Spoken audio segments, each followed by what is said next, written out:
Hello Mavericks, welcome to the Best Tense Tutorials. In our last video, we talked about continuous tenses and we'll continue with the sequel and we'll talk about the perfect tenses today, as we can see.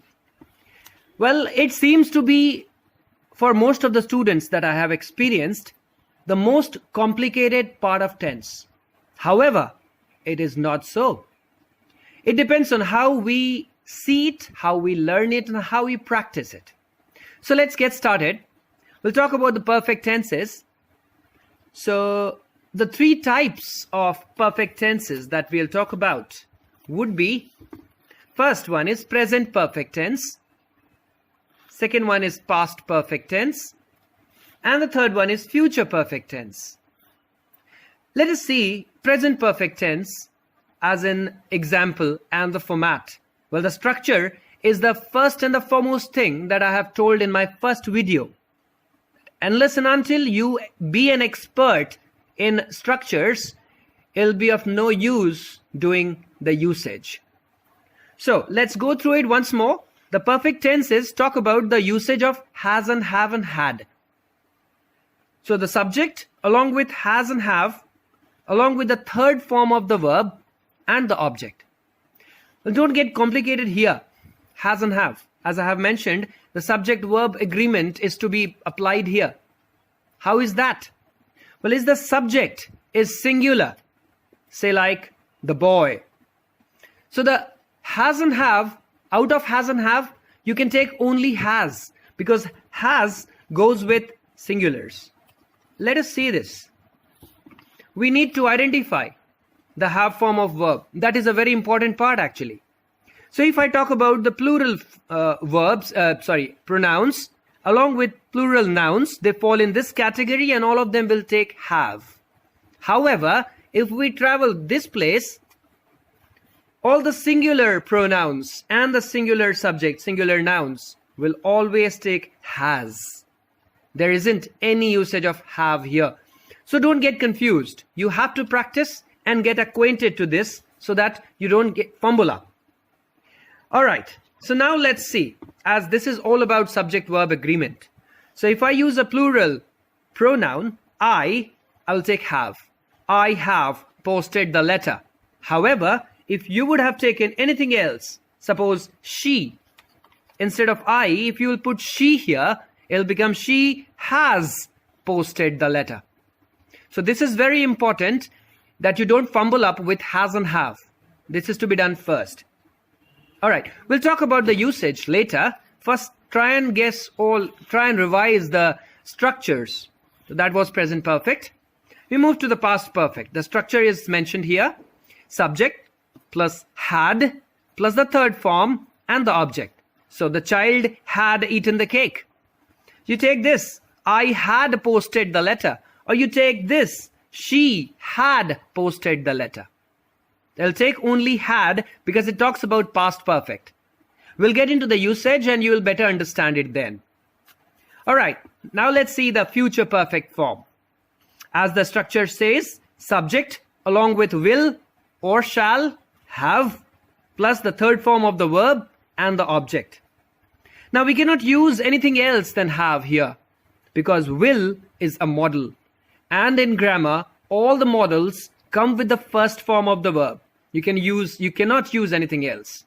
So the bits and pieces are to be connected in such a way that you come up with an intricate woven design. So that was the three types of tenses. All right. Now let us see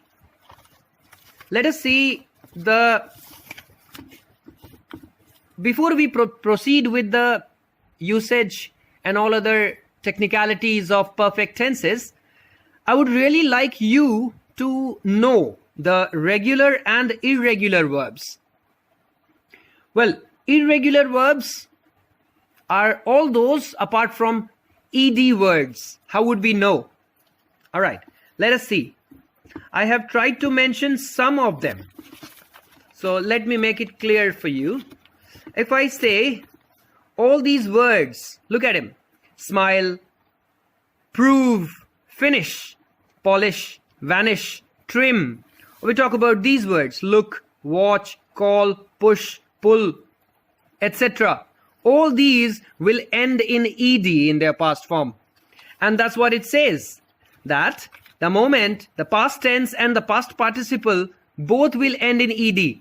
So if you find any verb with an ed form in the second version, the past participle will also take the same ed form.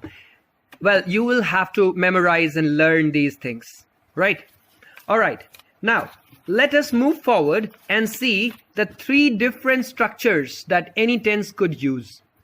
The first one is affirmative, then we have the negative, and we have the interrogative.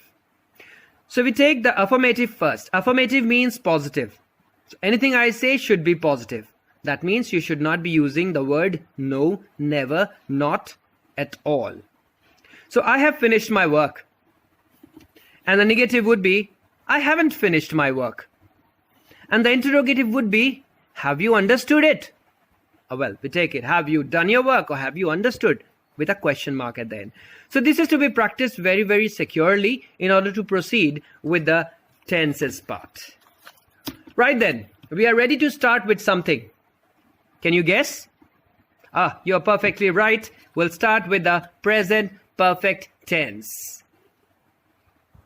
All right, so let us start with the present perfect, as I have mentioned here. Present perfect tense. Now, I've already discussed the format.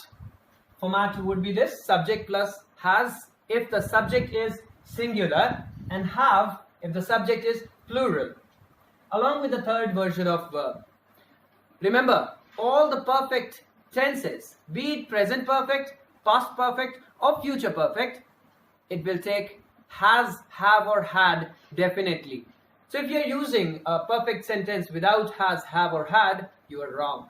So pin this somewhere in your mind, that perfect tenses and to have verb are very close connected. They cannot come without the other. Alright, so as we can see, I have tried to mention few things on the board. If you would like to observe it first. Well, I have discussed it with many of the students. I have asked them, what is perfect tense? And then just talk about perfect tense means any action which has been over, which has been finished. Well, that's not true. Perfect tenses can be used for both the ways. Maybe it talks about the finished works, or maybe the one which are still going on, or maybe it has ended in the past. So as you can see here, it can talk about the finished works. It can also talk about the unfinished ones. So the unfinished and the finished, both. We'll try to discuss each one of them in a brief detail. So we'll take over only the present perfect tense today because it's a vast version. Let's start with the finished actions. As per the students, they say the actions which are over will take perfect tenses. Alright. So as in here we have seen perfect tenses, I have kept 4 separate points. There are many more, but these are the 4 which are the most important ones. So we talk about first one, it talks about any event that has happened in the past. It's not talking about the event which has happened just now, it's over just now. No, it talks about an action which was over in the past. But when I am speaking right now, I relate to that incident. For example, maybe I take out my wallet. You ask some money from me and I say, suddenly I find that there is nothing in it. It has been pickpocketed. So I say, I have lost my money. But see, I did not lose the money at that point. I've lost it somewhere in the past. But right now, I'm relating that money. So I use present perfect tense. So the connectivity is very important. So as I say, the event was past, but the result is present. There we use the present perfect form. So the example, I've given the same example, same wallet. Means I have not lost it, but just examples are coming in. Maybe I can take another one. I've lost my keys. So I'm standing outside my house. I cannot get in. There is a relativity. The key was not lost at that point when I was standing at the gate. It was lost somewhere in the past. But when I had to open the gate, I didn't find it. So I use present perfect tense. So this is to be understood. This tense is used when the event has happened in the past, but the connectivity is shown at the time of speaking. The relevance is shown at the time of speaking. That's where you have to use present perfect tense. Past event, present relativity. It's a very important point to be remembered. Alright, let's move to the next thing. It talks about, we'll take this one, life experience. Now whatsoever experience I have gained, see again I have used have there. That's what you have to use. You cannot use any other tense there. So life experience says, I have never been to France. Though I have written, I have lied. Never been to France. Well, planning recently, we'll go. So for any life experience, we can use the perfect form. I have been to France. I have never been to China. I have been to my mother's cousins. Have is the version that would come in. So for life experience also, we use the perfect form. See, I have mentioned few words for you. Ever and never. These are the tip words which you can remember in order to find out which tense the sentence goes in. If you find ever, never, that will be perfect tenses. So that talks about, so if I ask you, what would be the negative of I have been to France? Absolutely right. I have not been to France. It's so easy. Ever and never, if I use them here, where would I put ever? I have been to France ever? No. I have never been to France. Here you cannot use ever. You'll have to use never. Alright, let's forget and move to the next one. The third version of present perfect talks about unfinished time words. Now, it's talking about a process which has been going, just continuous. Everyone does that. Like, I haven't gone to school this year. You would say, we haven't gone to school for the last 3 months. And the clue words, as I have discussed, this week, today, this month, this year, this hour, whatsoever. It talks about the work which is unfinished, which is going on. So I haven't gone to school this year. I did not go 2 months ago. 1 month ago also I did not go. Yesterday also I did not go. Today also I did not go. So I'm just presenting my thought that I have not been to school for the last 2 months. So try and understand. It talks about those actions which are unfinished and you generalize them. Again, the structure would mandatorily have has and have with it. So don't forget that. Alright, let's move to this part. It again talks about the news and the recent events that has taken place. They have to be portrayed using perfect tenses. So it says the teacher has given the test. The students have taken the test. We'll not say any had version here because it talks about the present moment. And that's what perfect tense talks about. It talks about the given means like the events, the recent events which are going to happen or which have just ended or whatsoever. So the words, the keywords, these are the keywords. Please remember, all these keywords are the keywords for you to identify which tense it is.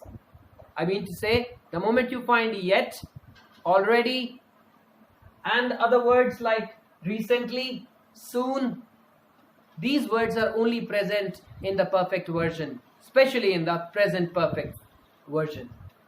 So this was the 4 types, the 4 usages of present perfect tense. Let's see this one as well. It talks about those unfinished actions. Till now we were talking about those finished actions. Like in some people also mentioned that especially in Hindi, I really don't like using Hindi in between, but I would really like to say that they come up with certain Hindi words. I would really write them here as well. If you could see.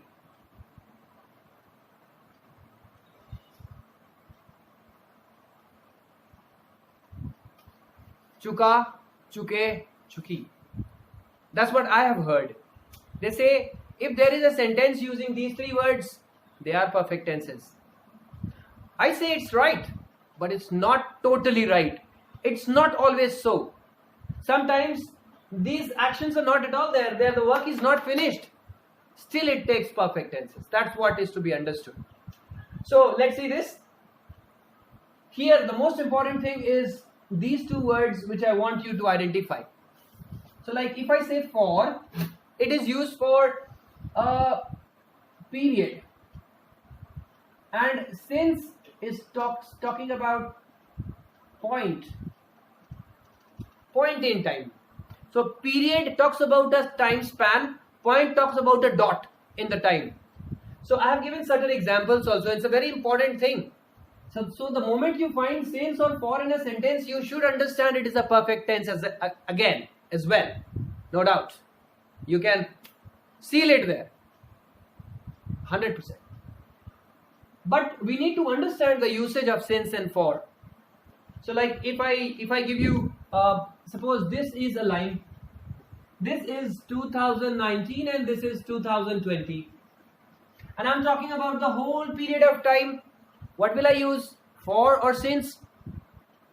For, because for talks about period of time. This entire period talks for. So if I say I have been teaching in St. Xavier School for 3 years. 3 years time period, for. I use since in the same sentence. I have been teaching in your school since 2017. See, I give a point of time, 2017. So this is very important.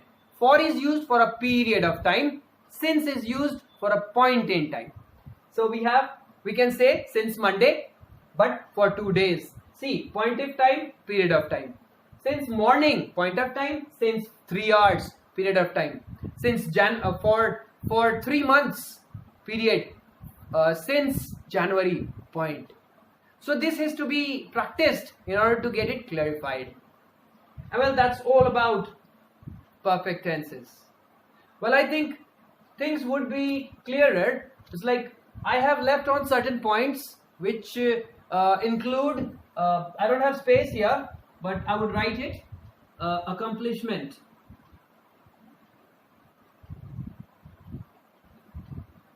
Accomplishment talks about achievement. Like, I have won many prizes. See, I did not win it now. I won it maybe in the last sports day. But I can talk about my achievements using perfect tense. I have been the topper of this school for the last 5 years. Maybe I am not the topper this year. So it is to be clarified. The more you practice, the better you be. Get in touch with good grammar books. Don't go for Wren and Martin. That's for the higher level standards. Go for any book which gives you a better understanding. Practice. And I'm always there. You can always get in touch with me. You can comment me. Comment in the comment boxes. Don't comment on me. I'm sorry. This is perfect tenses. Hope you liked the video. If you feel I was too fast, please mention. Do like, share and subscribe. That's what I am working for. Thank you very much.